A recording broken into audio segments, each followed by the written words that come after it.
Hi, I'm Allison Lingane, one of the co-founders of Project Equity. We help businesses and communities discover the power of employee ownership. Employee ownership is a valuable option for business owners going through succession planning or wanting to sell their business. Our nonprofit mission is to foster economic resiliency within communities by demonstrating and replicating strategies to increase employee ownership.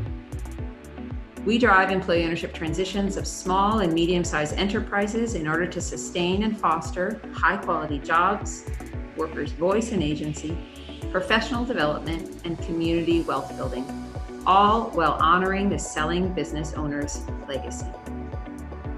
Thank you for joining this webinar, which we put together to provide an overview of business retention through employee ownership.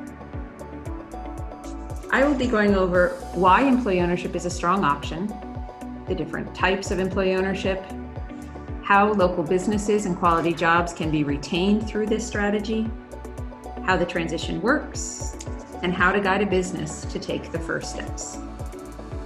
Communities across this country are all facing a risk of losing long-standing businesses as baby boomers retire. Nationwide, boomers own an estimated 1 out of every 2 local employers.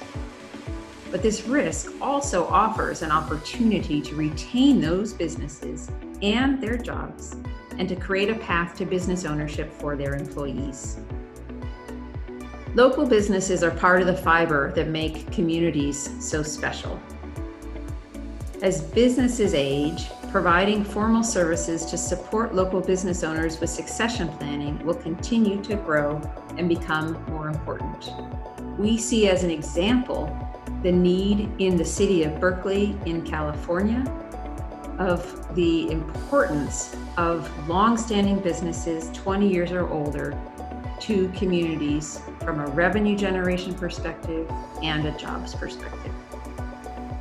Meet Tom and George. These are 2 business owners, also located in Berkeley, who founded a thriving manufacturing business and one that is quite specialized. They realized that if they sold their business, they'd mostly be selling only their client list. And likely the business they built up over decades would disappear, and the employees who depend on them for their livelihoods would be out of work. So they transitioned to an employee-owned company to maintain their legacy. Let's talk about the succession options that business owners have. Selling to family can be a great option, but it's usually off the table because the kids don't want to take over. Acquisition can be a strategy if there's a buyer in the wings. The question is, what will the acquirer do to the business? One of our clients had an experience 20 years ago when she sold another bakery she had founded on the East Coast in preparation for a move to California.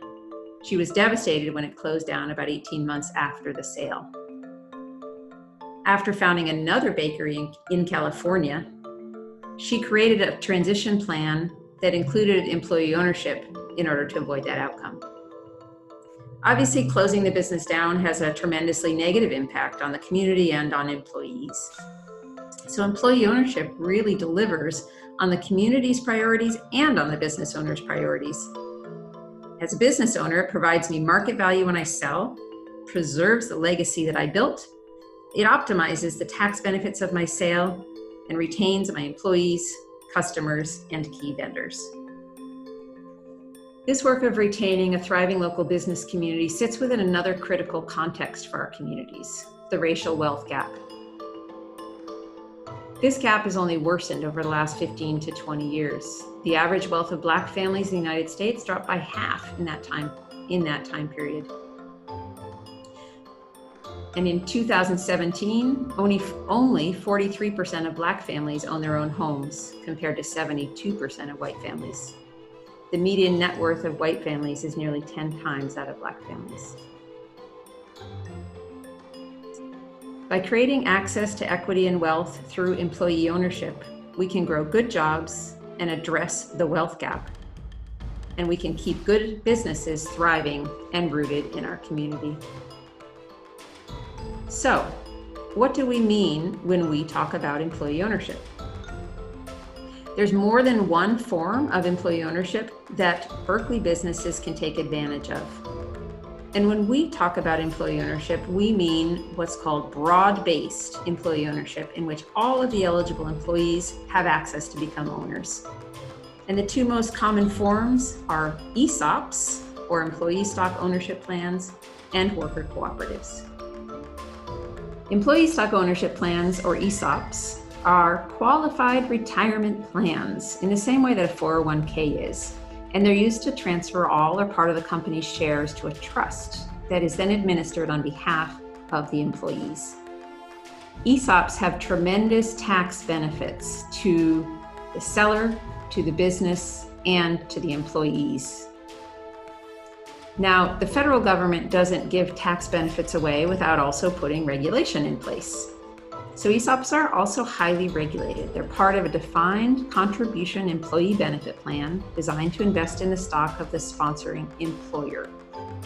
As a result of this regulation, they are more expensive. They've got higher setup costs and ongoing administrative costs. And so the key is that so long as the business is bigger than a minimum size threshold, the tax benefits greatly outweigh these higher costs. So ESOPs are size dependent, generally advisable for companies with more than 20 to 40 employees or a floor of $2 million in revenue. And one of the characteristics of an ESOP, so I've referred to them as a retirement plan. So employees don't pay for their shares of company stock. Instead, those shares are gifted as a retirement benefit.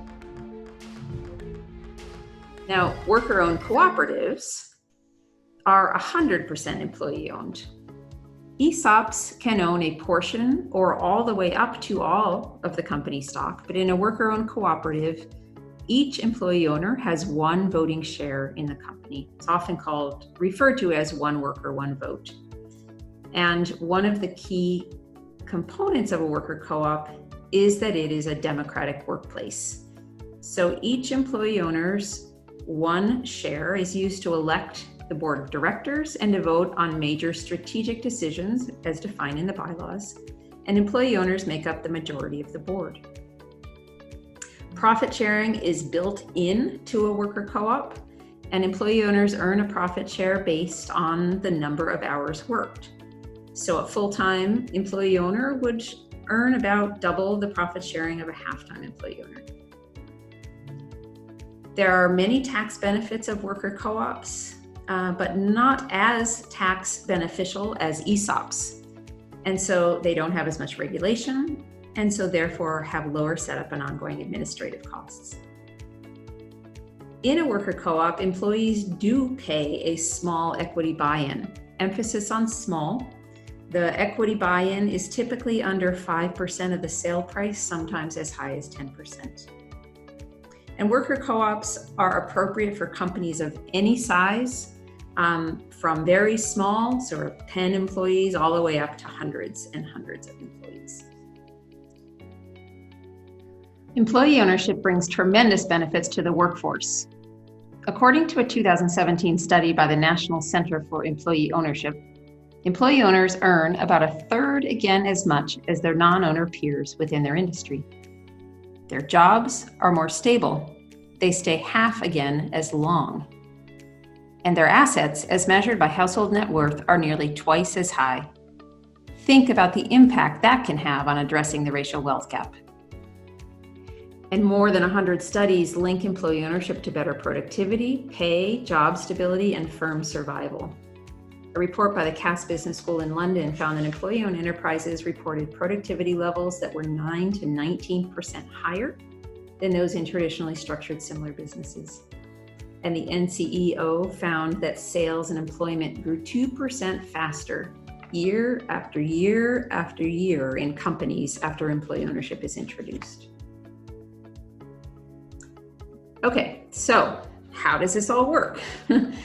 At a very high level, just conceptually, an owner sells the business or its assets or its stock to a new employee-owned business. The owner can stay on as general manager or in a new role, or can transition out operationally. If the form is a worker-owned co-op, the existing owner sells the business or transitions the existing business structure into a newly formed employee-owned worker co-op. If the form is an ESOP, the owner sells the company shares to a trust that owns those shares on behalf of the employees. The sale is typically financed by debt, and either way, the new employee-owned company pays down the financing out of future profits. So in essence, the employees are buying the business out of the future profits that their labor creates. Now, usually businesses need a loan to cover this debt financing. Project Equity can assist in that process through its initiative called Accelerate Employee Ownership, which is a partnership with a long-established lending institution, Shared Capital. Okay, let's talk about what businesses are a good fit for employee ownership. The best candidates are existing companies that are number one in good financial health. So this is not a strategy for saving a failing business. This means that the company has 3 to 5 years of profit. Number 2, it's a minimum size threshold of about 10 employees. And number 3, the business has a proven history of success within their management system and operations. Project Equity is here to help well-established companies with succession planning, and when the time comes, with ownership transition. You can refer businesses or contact us at project-equity.org for a free consultation. Thank you for joining our webinar. We look forward to partnering with you to support thriving local business communities.